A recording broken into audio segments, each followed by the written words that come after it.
네. 새로 또 오신 신입생분이 계신다고요? 경포 쪽에서 거주를 하셨나 봅니다. 야, 참 경치 좋은 곳 아니에요? 경포의 달이 술잔에 다섯 개. 네, 어떻게 5개죠? 호수에 비친 달, 술잔에 비친 달, 마음에 비친 달, 거울에 비친 달. 또요?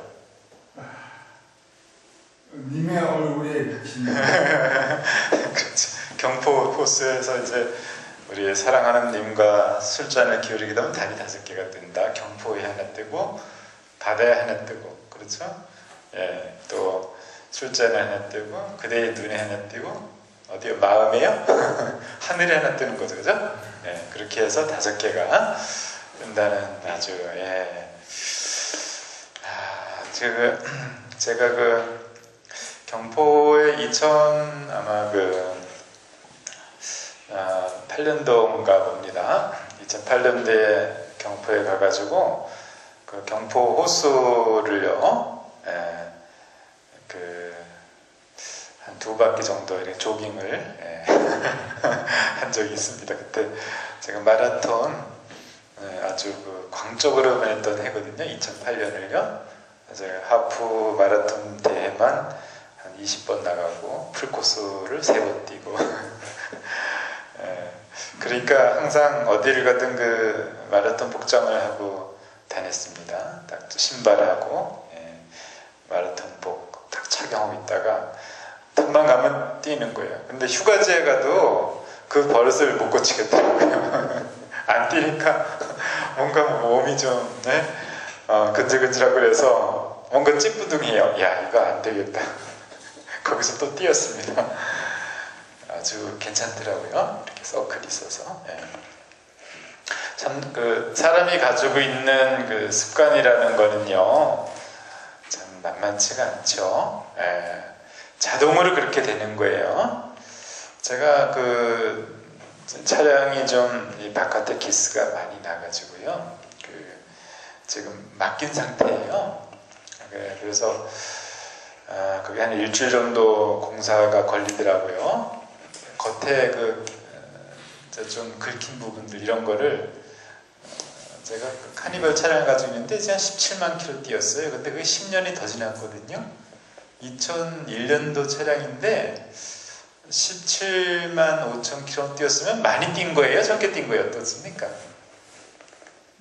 적게 뛴 11년에 17만원. 적게 뛴. 그렇게 많이 뛴 게 아니죠. 그렇죠. 보통 한 2만 킬로 정도 뛰더라고요. 그렇죠? 그러면은 11년 정도 됐으면은 보통 한 22만 킬로 뛰는데 거기보다는 좀 적은 거죠. 그나마 요즘에 이제 저 여기 이런 데도 다니고 이러면서 좀 늘어난 거예요. 그랬는데 그 차량이 뭐 괜찮더라고요. 아직 그래서 물론 이제 뭐 체인 벨트도 바꾸고 바퀴도 다 바꿔버리고 그런데 외관이 너무 좀 지저분해서 그 보험 처리를 해서 맡기는데 비용이 꽤 나오더라고요. 착값만큼 나와요. 한 300 가까이. 보험 처리를 해서 사고 처리가 돼가지고요. 그건 또 사고는 사고니까 제가 긁은 거니까 이렇게 한 20% 부담하고 나머지는 또 보험회사에서 또 부담도 하고 할증이 좀 되는 것 같기도 하고 그렇더라고요. 보험료가 다 그냥 내는 게 아니더라고요. 혜택도 이렇게 입고 괜찮아요. 이제 그러다 보니까 그 차를 맡기고요. 이제 승용차로 오는데 애기 엄마 걸로. 그거는 고속도로에서 이제 하이패스가 없어요. 지금 제가 타고 다니는 그 승합차는 이제 하이패스가 있어서 항상 그 라인으로 오잖아요. 근데 이 습관이 정해져 있어가지고 오늘 제가 고속도로로 들어오는데 들어올 때는 어떻게 좀 정신이 좀 깨어 있어가지고 하이패스를 안 들어오고 요금소 뽑는 쪽으로 들어왔어요. 티켓을. 근데 나올 때는 이 습관이 하이패스를 통과해서 나왔고 그래서 나와가지고 나오다 보니까 이제 안 거죠. 뭐 딸깍 거리는 게 없잖아요. 그래서 다시 고속도로 오른쪽에 나와서 세우고 요금소에 가서 잘못 나왔다고 지금 얘기를 하니까 아 그러시냐고 그러면은 일단 정산하시고 통과된 차량 번호를 알려달래요. 그래서 그거 적어드리고 정산하고 나왔어요. 이 습관 아 습관 참 무서운 거예요. 그래서 그 알코올을 그렇게 많이 하시던 분들도 그렇게 술에 취해도 어떻습니까? 곤드레 만들어야 되어도 비틀거리면서 어디까지 찾아가요? 집은 잘 찾아옵니다. 기가 막히게 찾아오는 거예요. 그렇죠? 그래서 저는 뭐 그 정도로 제가 술 경험이 없어서 제가 그 고수님들의 마음을 모르지만은 술 고수님들은 실컷 마셨는데 분명히 술집에 있었거든요. 근데 일어나 보면 자기 집이에요. 그쵸? 그런 경험들 많이 하시죠? 그렇죠? 이야, 어떻게 내가 집에서 잠을 자고 있는지 기억이 납니까? 아니, 저기 짧은 길도 아니에요. 뭐 몇 킬로 되는 길도 어떻게 찾아와가지고 집에서 자고. 예? 몰라요? 그렇죠. 술 마시는 막 풍경까지는 기억이 나죠. 기억이 안 나는데 나는 집에 와서 자고 있는 거죠. 이야, 참 대단한 고수님들.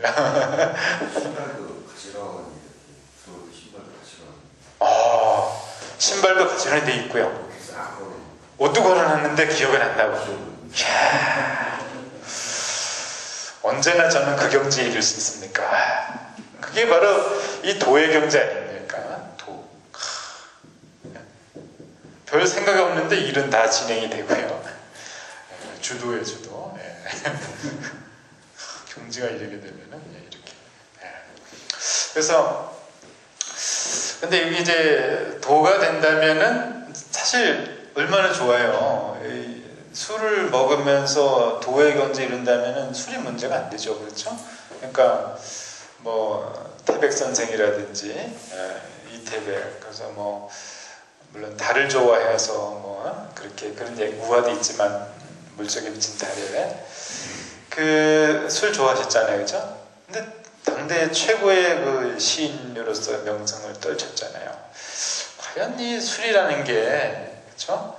술 자체가 문제가 있냐, 이렇게 한번 봐야죠. 술이 과연 문제인가? 술 자체를 문제를 볼 수는 없잖아요, 그렇죠? 원래 술이라는 거는 이 약의 효시예요. 약의 효시. 그래서 이렇게 되죠. 요즘은 제가 한자를 안 쓰다 보니까 진짜 헷갈려 버려요. 하여튼 이 술이라는 건 동양, 서양 그 한자 전문가가 한자를 컴퓨터로만 이렇게 하다 보니까 뭐 그냥 가장 쉬운 자도 헷갈려 버려요. 그래서 요즘에 제가 다시 한자를 좀 써야 되겠다 생각하고 한문 인성교육을 제가 시키고 있거든요. 우리 환우 분들에게. 그래서 같이 저도 가르치면서 공부하고 있어요. 한자는 안 쓰니까 까먹더라고요, 자꾸. 보면은 아는데 쓰려고 하다 보니까 잘 안 써져요. 그래서 하나씩 이제 또 보고 있는데 이게 술 주자가 이게요. 약의 효시예요. 술은요. 동양 서양을 막론하고 가장 오래된 약이 술이에요. 술에는 진통 효과가 있어요.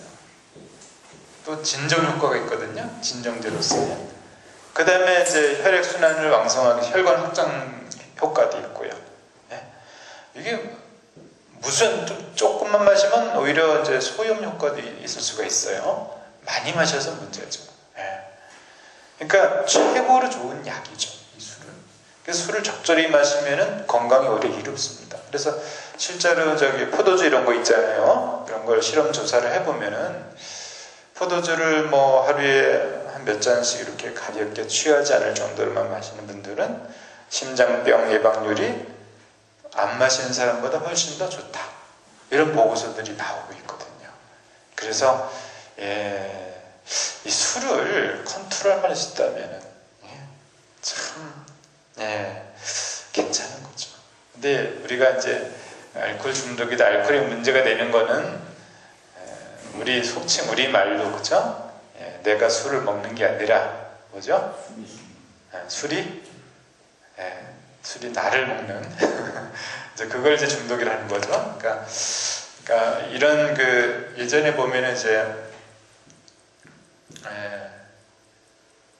시부도라고 하는데 시부도라고 하죠. 그래서 사람이 그 깨달음을 얻는 과정에 있어가지고 이제 소하고 내가 소를 컨트롤하는 거로 비교를 했어요. 처음에는 소가 어디는지 모르다가 소의 발자국을 찾고 소를 찾아서 나중에는 소를 이렇게 타고 오는 그런 과정을 그린 것이 이제 우리의 그 수양 방법의 하나의 그 우화죠. 그런데 이 소가 바로 이 술이라고 볼 수가 있죠. 소를 과연 내가 부리느냐 아니면 소에 내가 끌려다니느냐 이 차이죠. 그러니까 컨트롤하고 내가 소를 다스릴 수 있다는 거는 소를 타고 오는 거죠. 소에 이끌려다니는 게 아니라 소를 내가 부리지 못하면 소에 끌려다니면 내가 고랑에 빠질 수밖에 없거든요. 소도 볼 수가 없고. 그러니까 소몰이 하는 것처럼. 요즘 개그에서는 뭐 아니 그러면 소는 누가 키워 이러는데 그거예요. 내 마음이 이제 문제다. 술이 문제가 아니라 내 마음. 그래서 내 마음이 이 망동을 하기 때문에 이 마음을 잡아야 된다. 그게 우리 공부하는 사람의 자세죠. 내 마음에 문제가 있다. 내 마음. 내 마음은 어떻게 구성이 되어 있냐 이걸 한번 봐야죠. 내 마음이라는 것은 겉에 드러나는 마음이 있고요. 이제 속에 감춰진 마음이 있죠. 이렇게요. 그래서 이제 겉에 드러나는 마음은 현상의 마음이다 보고 있는 거예요. 이것이 바로 칠정이죠. 칠정의 마음이요. 속에 있는 것은 본질이죠. 요거는 바로 이제 본성의 마음이다. 이렇게 얘기를 하는 거죠. 그래서 내 마음은 이렇게 구조가 되어 있다. 마음이라는 것이 겉에 드러난 게 있고 또 속에 감춰진 게 있다는 거예요. 근데 우리가 이거는 제 이야기가 아니라 우리 선비들이 옛날에 그 태계 율곡 선생님께서 이야기하는 그대로예요. 그래서 겉에 드러나는 마음이 뭐냐? 바다를 본다면 빙산이 있잖아요. 바다에 있는 빙산은 이만큼 보인다면 만약에 이 밑에 잠겨있는 빙산은 이만한 거죠. 요게 빙산, 요게 일각이거든요. 정말 큰 거는 이 밑에 있거든요. 어마어마한 크기에 있는 거죠. 그래서 이 우리 마음이라는 것이 겉에 드러나는 마음, 이 현상의 마음은 칠정인데 이것은 일부분이에요. 정말 내 속에 있는 마음이 진짜 마음이죠. 이게 본성의 마음이라는 거예요. 그럼 이거는 뭐냐? 이거는 바로 겉에 있는 마음은 생각과 감정 체계다. 나만의 생각, 나만의 감정. 그러면 속에 있는 마음은 이성과 이거는 믿음이다. 이렇게 볼 수가 있는 거예요. 이성이 이게 바로 인의예지다라고 우리가 이제 얘기하는 거죠. 인의예지. 이렇게요. 인의예지, 요건 믿음은 신이다. 이렇게 얘기하는 거예요. 그러면 우리 마음의 중심이 이쪽에 이끌려 있을 때, 생각과 감정이 이끌려 있을 때 내가 중심을 못 잡고 가는 거다는 거죠. 나만의 생각. 그냥 떠오르는, 습관처럼 떠오르는 이 생각이에요. 그러니까 요거는 자기 기준에서만 생각한다는 거죠. 자기 기준. 그래서 내 마음에 들면은 좋아하고, 내 마음에 안 들면은 부정하는 거. 이게 바로 수용하지 않는 사람의 그 마음이에요. 그냥 아무 생각을 하지 않는 거예요. 한 번도 생각하지 않고 내 마음에 들으면은 오케이, 내 마음에 안 들으면 짜증내고 그런 거죠.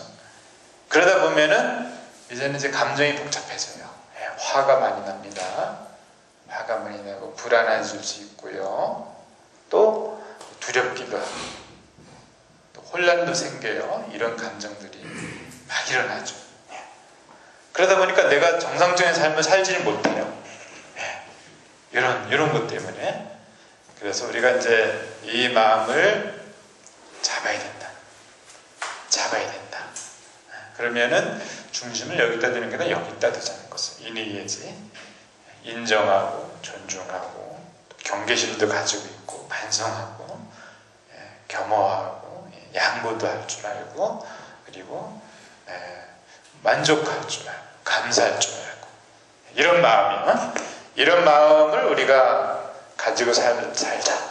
그렇게 살아갈 때 그렇게 산다면은 결국엔 내 마음에 평화가 온다는 거예요. 여기서는 마음이 평화가 온다. 그러면은 내가 이제 어떤 그 내 마음을 컨트롤 못 해가지고요, 이 본성을 회복하지 못해서 많은 괴로움이 생겼어요. 그래서 자꾸 결심을 합니다. 내가 다시는 내가 이렇게 그 나쁜 습관에 내가 사로잡히진 않겠다. 술 중독에 뭐 빠지지 않겠다. 해도 작심 며칠이에요?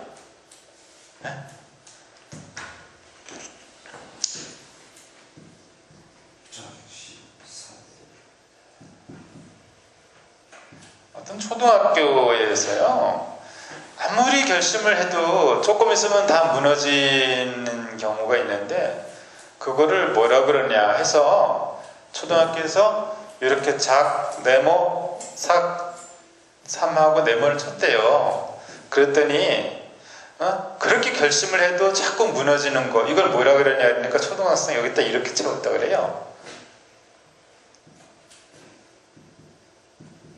이렇게 자기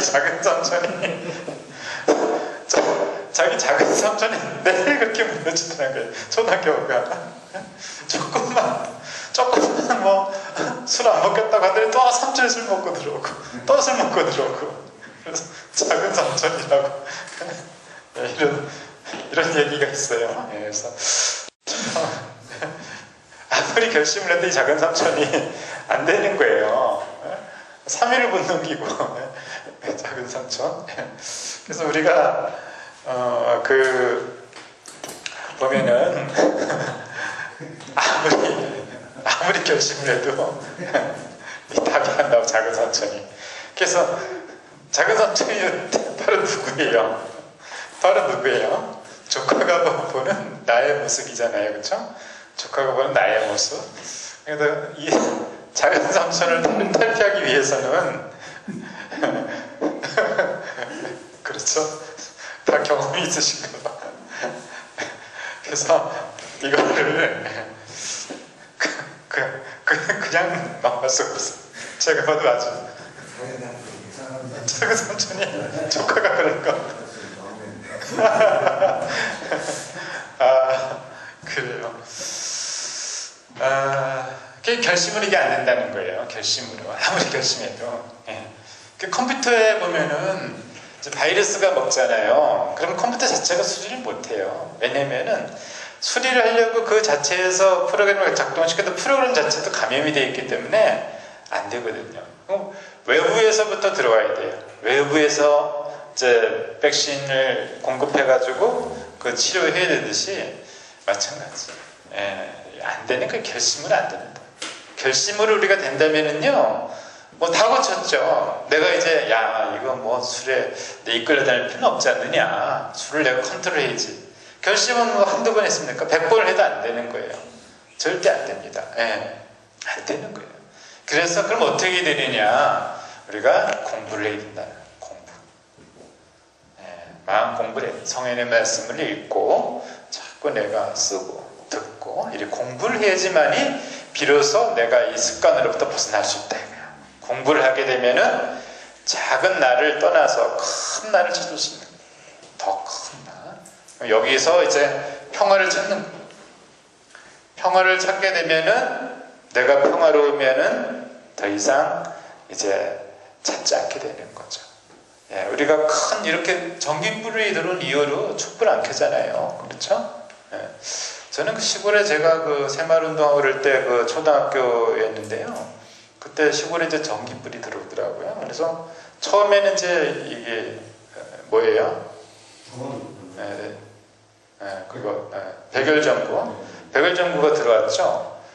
와, 근데 밤에 백열전구가 딱 들어왔는데, 이야, 뭐 대낮이에요. 너무 놀란 거예요. 야, 어떻게 이렇게 밝은 불이 있나? 예? 예, 초등학교 그때 한 4학년인가 5학년인가 그럴 때요. 와, 놀랐어요. 그 다음에 또 이제 형광등을 또 달게 됐거든요. 와, 형광등 또 하얘요, 불이. 더 밝잖아요. 예, 그러니까 그전에는 호롱불에서 자르는데 호롱불에서 난포불 있죠? 요거 들고 다니는 호야라 그랬죠? 그거 들고 다니는 거. 호롱불보다는 촛불이 또 굉장히 밝잖아요. 그런 기억이 나거든요. 호롱불에서 자르다가 어느 날 이제 우리 집에서는 칠성님을 섬겨요. 그래서 7월 출석이 되면 이제 비나이다 하잖아요. 그래서 어머님 뭐 이렇게 아버님도 뭐 이렇게 불 태워가지고 이렇게 날리고 그러잖아요. 그날은 이제 바깥에 촛불을 켜놔요. 근데 촛불이 그렇게 밝거든요. 호롱불보다는 촛불이 훨씬 밝잖아요. 예, 굉장히 밝다 생각했는데 전기, 백열전구, 형광등 들어오니까 이거는 뭐 불도 아니에요. 예. 그래서 그런 거예요. 우리가 이제까지 내 생각을 따라가가지고 내 생각대로 좀 됐을 때 좀 기쁜 거, 술 들고 나서 좀 내가 기분 좋은 거, 이런 것들은 내가 이 본성을 회복하고요. 이런 마음으로 살 때 느껴지는 마음의 평화 비교 안 되는 거예요.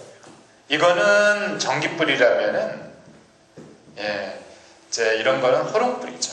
예, 술 먹고 내가 조금 기분 좋은 거예요. 그러니까, 전기불에 살면서 굳이 호롱불 킬 필요는 없다는 거죠. 그래서 더 큰 즐거움, 더 큰 마음의 평화를 얻어야지만이 내가 작은 즐거움, 작은 그런 쾌락을 넘어갈 수 있다는 거예요. 그런데 그거보다 큰 즐거움을 얻지 못하면은 그거는 극복이 안 되는 거예요. 네. 그렇기 때문에 우리가 본성 회복을 얘기하고 마음의 평화를 얘기하는 거거든요. 그래서 이 공부를 하는 거고, 공부를 통해서 가장 큰 즐거움 얻을 때, 야, 내가 이제 삶이 풍요로워지면서 더 이상 그거보다 얕은 즐거움을 찾지 않게 되는 거죠. 그렇죠, 천원 선생님. 어떻습니까? 그렇죠? 성인 말씀 속에 기쁨이 있어요, 없어요? 예, 이 기쁨이 있거든요. 그렇죠? 마음을 평온하게 해주고 마음을 평안하게 해줘요. 그래서 작은 즐거움을 쫓지 않게 되는 거죠. 왜냐하면 큰 즐거움이 있으니까. 그렇죠? 예. 그래서 우리가 공부를 하는 거고, 논어에서 하는 이야기가 바로 그거죠. 하기 시스쯤이면은 뭐라고 얘기했어요? 불역여로와 얘기했죠, 그죠? 예. 하기 시점 불역여로와. 예. 그래서 또한 기쁘지 않겠는가, 그렇죠? 예. 하기 시점은 불역여로와 기쁘다는 거죠. 예. 그리고 인부지불언이면 불역군자와, 사람들이 몰라줘도 내가 청내지 않은 군자가 아닙니까? 그 가운데가 이제 유붕이 자원방면 불역낙후와 그러잖아요. 불역낙후와 이런 얘기를 하잖아요. 또한 기쁘지 않을까? 또한 즐겁지 아니한가? 그렇죠? 그래서 우리가 이 큰 기쁨을 한번 추구해 보자고 하는 거예요. 이 공부에 큰 기쁨이 있어요. 사람이 큰 기쁨 또 행복을 말한다면은 어떨 때가 행복할까 이거죠. 우리가 행복을 한번 얘기해 보죠. 행복이 어떨 때가 행복할까요? 행복할 때. 자기 마음이 만족할 때죠. 만족스러울 때. 그렇죠. 예, 만족할 때 행복한 거죠. 그렇죠? 마음에 뭔가를 찰 때. 예. 근데 이 만족할 때가 두 가지가 있어요. 하나는 내 생각대로 딱 맞아떨어질 때가 있고요. 그렇죠? 예. 이럴 때가 이제 만족이 오고 기쁨이 와요. 그리고 그런데 이런 이제 만족은 내 생각대로 내가 예를 들어서 뭐 원하는 게 있잖아요. 복권을 내가 한번 내가 샀는데 이게 붙었다. 그러면은 행복할 거 아닙니까? 그렇죠? 행복한 거예요. 예. 그런데 내 생각대로 됐을 때 오는 행복은 그게 일단은 오래가지가 않아요. 순간적으로만 나타나는 거예요. 왜냐면은 내 생각이 어때요? 수시로 변하잖아요. 그렇죠? 수시로 변화하고 그 다음에 내 생각은 자꾸 만족을 하면은 기준치 자꾸 올려버려요. 이렇게 점점 더. 예. 어떤 사람들이 이제 하는 얘기가 방 한 칸에 살다가 전세에서 방 두 칸으로 갔을 때가 가장 행복했다고 얘기합니다. 예. 한 칸에 살다가 두 칸 사니까 얼마나 행복하겠어요. 그렇죠? 그런데 그 하는 얘기가 근데 자기 집을 샀을 때도 그렇게 행복하진 않았다고 합니다. 예. 그 다음부터는 이제 자기 집이 생겼어요. 그 다음에 자기 집이 생겼을 때도 행복하죠. 이제는 내 집이다 이러니까. 그런데 자기 집에 이제 아파트가 뭐 24평인데 여기서 이제 뭐 48평이다 이렇게 자꾸 옮겨가잖아요. 48평에서 뭐 또 80평으로 옮겨가잖아요. 그러면은 물론 이제 전세 방 한 칸에서 이 방 두 칸으로 갔을 때 기쁨이 있을 거 아니에요. 그 다음에 여기서 자기 집 샀을 때 기쁨이 있는데 그 기쁨을 보게 되면은 사실은 요때보다 방 한 칸에서 방 두 칸 전셋집을 샀을 때 기쁨, 방 두 칸의 전셋집에서 아파트 하나 샀을 때 기쁨. 그러면은 이론적으로 본다면은 요때보다 좀 더 기뻐야 되겠죠, 그렇죠? 그리고 24평, 40평 오면 좀 더 기뻐야 되겠죠. 그리고 48평에서 80평 오면 더 기뻐야 될 거 아닙니까? 근데 마음이 그렇지 않다는 거예요. 가장 기뻤을 때가 방 한 칸에서 방 두 칸으로 갔을 때. 네. 네. 이건 저도 저 경험이기도 해요. 전 여기까지 가봤어요. 네. 전 여기에서 저도 제 경험이기도 해요. 이거는. 제가 그 시골에서 살다가 수몰이 되어서 충주 때문에 인해가지고 저는 이제 충도 그 제천하고 단양 사이에 있는 남한강 상류에 살았는데 충주댐을 막았잖아요. 그래서 이 물이 잠겨버렸어요.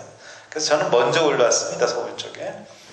그래서 뭐 가난했죠. 그러니까 서울은 아니고 그 옆에 이제 구리시인데 그래서 올라와가지고 이제 뭐 방 한 칸, 또 집이 다 올라오다 보니까 방 한 칸은 못 살잖아요. 그래서 방 두 칸을 또 얻고 그 다음에 또 집도 사고.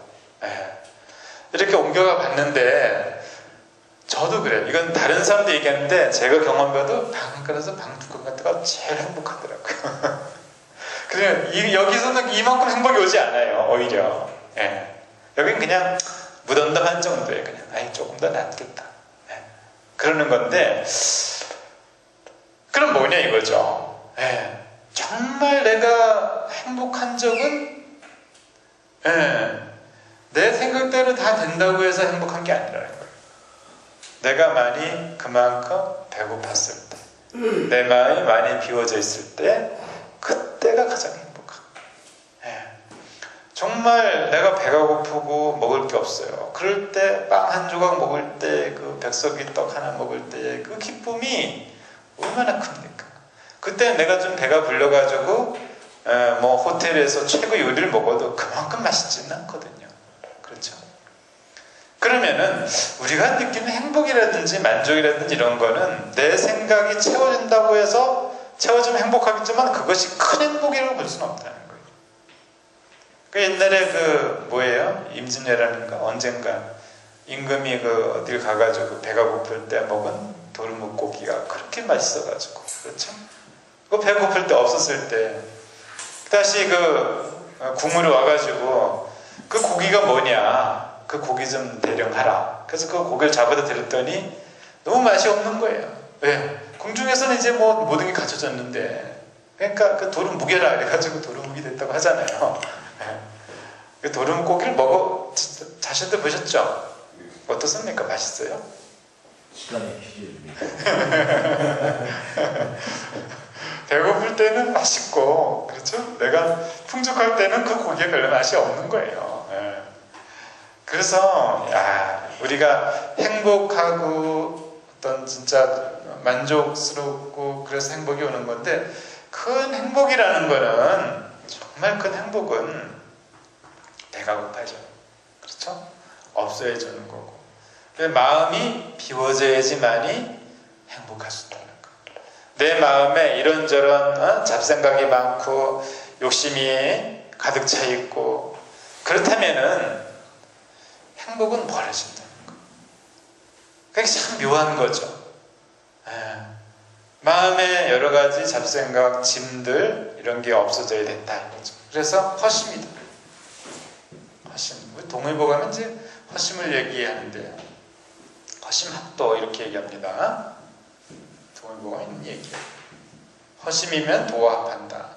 도라는 것이 뭐냐면은 마음의 평화거든요. 가장 그윽하고 가장 평화로운 상태를 이제 도라고 얘기하는 거죠. 허심이면 도합한다. 마음이 비워지면은 이 우주의 큰 에너지가 나한테 들어오는 거. 내가 꽉 쥐고 있으면은 들어올 수가 없잖아요. 문을 닫고 있으니까. 그래서 공부를 통해서 마음을 비워가면은 가장 큰 행복을 느낄 수 있다. 이 허심이라 마음을 비워야 된다는 거. 그럼 누가 제일 행복한 사람이냐? 내가 내 자존심을 내세우고 내가 잘났다는 생각으로 다른 사람 앞에서 내가 인정받길 원하고 다른 사람 앞에서 내가 군림하길 원한다면은 그 군림을 활용할 때도 약간의 행복은 와요. 왜냐면 자기 뜻대로 뭔가 되는 거니까. 사람들을 막 조종하고 일시키고 이러면서. 그러나 그 행복보다는 내가 철저히 낮아져서 모든 사람을 내가 섬기고 받들고 내가 인정하고 예절로서 지켜주고 줄 때 오는 그윽한 행복을 따라갈 수는 없다는 거예요. 내가 낮아져서 사람을 섬기는 그 마음에 이르지 못한다면은 내 마음이 행복할 수가 없는 거예요. 평화로울 수도 없다는 거예요. 이런 이치는, 이 진리는 누구에게나 그대로 적용되는 거예요. 그렇다면은 정말 우리가 행복한 사람을 부러워하잖아요. 그렇죠? 나도 저렇게 행복했으면 좋겠다.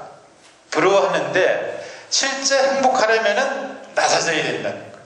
비워져야 된다는 거죠. 그러면은 정말 자기 자신을 낮추고 비워서 사람들을 섬기면서 행복을 느끼는 사람에 대해서 우리가 시기 질투할 수 있을까요? 시기 질투할 수가 없죠. 흠모하게 되죠. 저 사람은 정말 아름답다. 어떻게 사람을 차별하지 않고 어린이나 아이나 사랑하고 존중하고 직업을 귀한 직업을 가지나 조금 월급이 작은 직업을 가지나 그런 사람 앞에서도 항상 저렇게 받들어 모시는 자세를 취하고 참 멋있다. 공격 대상이 될 수가 없죠. 부러워할 수도 없고 그렇죠? 네. 이 세상의 이치가 묘한 거예요. 세상의 이치는 많이 비울수록 행복하게끔 설계가 되어 있다는 거예요. 만약에 세상의 이치가 많이 채우고 욕심내고 더 많이 가지고 그래서 더 행복하다면은 우리는 그렇게 해야 될 수밖에 없잖아요. 그렇죠? 얼마나 힘들어요. 그런데 그렇지 않은 거예요. 많이 비워야지. 내려놔야지 많이. 사람을 섬겨야지만이 비로소 나는 행복할 수 있다는 거예요. 그래야지 내가 평안할 수 있다는 거예요. 그래야지 감사하고 만족하며 살 수 있다는 거죠.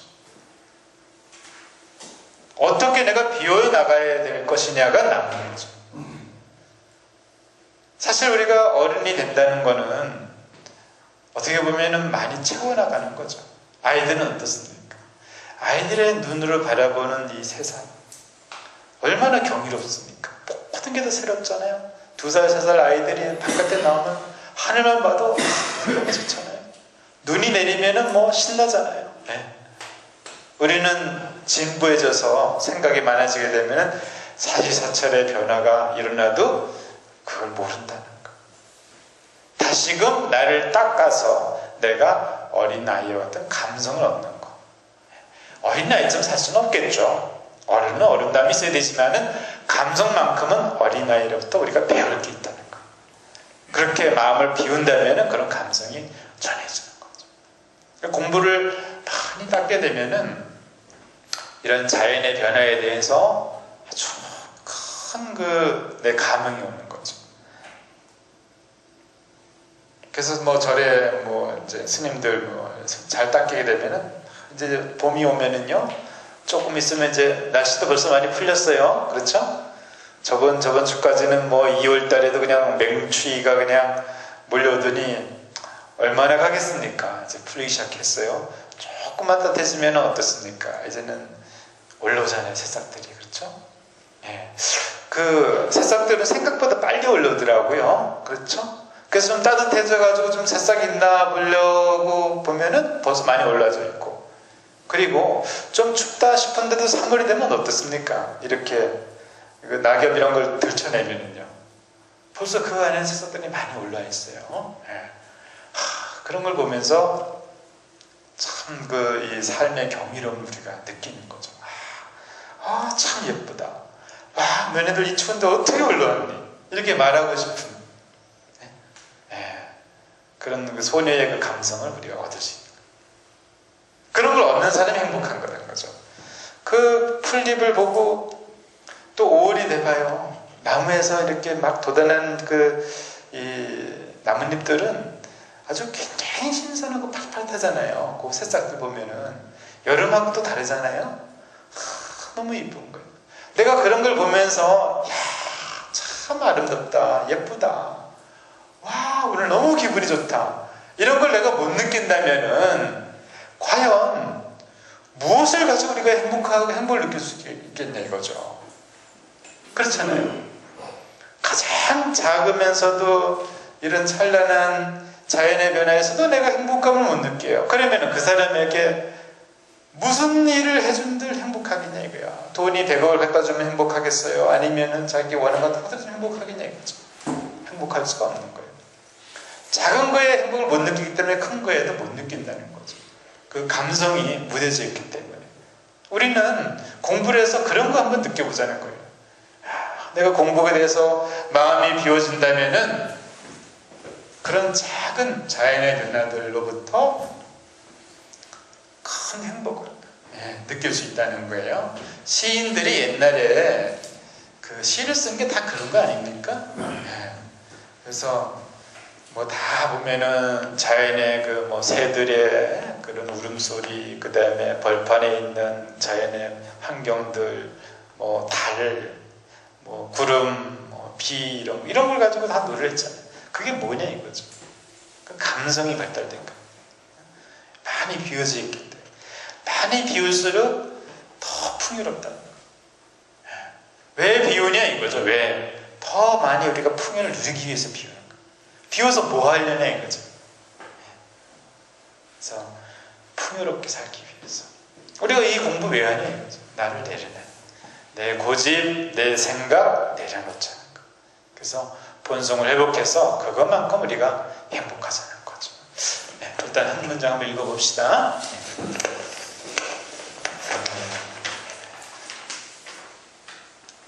훈자편이죠? 예. 먼저 천원 선생님께서 한번 읽어주세요. 네. 경행록에 이르기를 손님이 오지 않으면 집안이 저속해지고 시설을 가르치지 않으면 자손이 어리석어지느니라.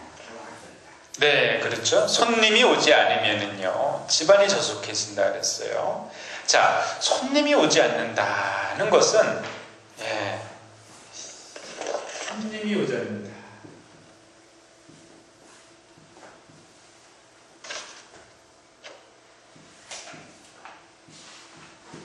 여기 손님 빈자잖아요.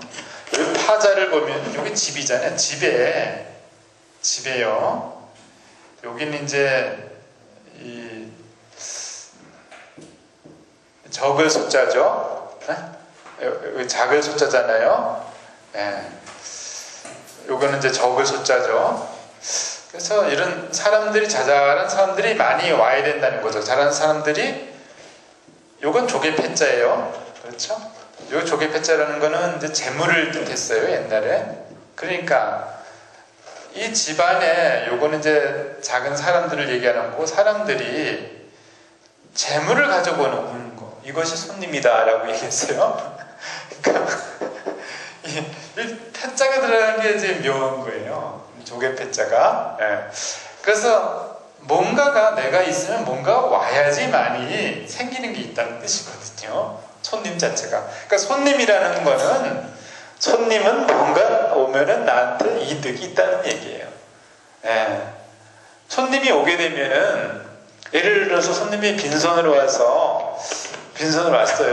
그래서 내가 밥을 좀 차려주고 대접을 했어요. 그럼 내가 쌀이 더 많이 나가지 않느냐? 안 그렇죠. 손님은 그 밥을 먹으면서 어떻게 하죠? 바깥에 있는 정보를 나한테 많이 말해주잖아요. 그래서 이 옛날이나 지금이나 이 정보가 지식이고 그것이 경제로 연결되잖아요. 그래서 이게 생기는 거예요. 손님이 오게 된다는 건 무슨 뜻이냐? 내가 외계와 바깥 세상과 교류를 한다는 거예요. 그렇죠? 교류를 할 수 있다는 얘기예요. 교류를 해서 내 생각이 넓어지는 거예요. 그러니까 손님이 결국에는 재물을 가져다 주는 게 많은 거죠. 우리도 그렇잖아요. 어디 가서 내가 음식을 얻어먹게 되면 어떻습니까? 내가 가지고 있는 경험들을 얘기하게 되잖아요. 그 경험들을 듣고 또 이제 이 집안이 크게 되는 거죠. 그래서 손님이 오자면 집안이 저속해진다는 건 어떤 뜻이냐? 발전이 없다는 거예요. 자기 생각에 갇혀서 집안이 부흥이 안 된다는 거죠. 교회도 보면 부흥이 하잖아요. 손님들 불러일으켜가지고. 그런 것처럼 시설을 가르치지 않으면 자손이 어리석어지니라. 그래서 시와 성인의 말씀을 가르치지 않으면 자손이 어리석다. 그 안에 갇히기 때문에 우리는 발전이라는 것은 교류가 되어 있는 거예요. 무한히 외계와 다른 사람들과 주고받거니 이런 게 필요한 거죠. 그래야지 발전해야 된다. 그러면은 사람에게 집안에 손님이 오는 거는 눈에 보이는 이제 지식을 교류하는 거고요. 책을 통해서 내가 이 책을 읽는 것은 보이지 않는 또 정보를 얻는 거잖아요. 시대를 초월한 정보를.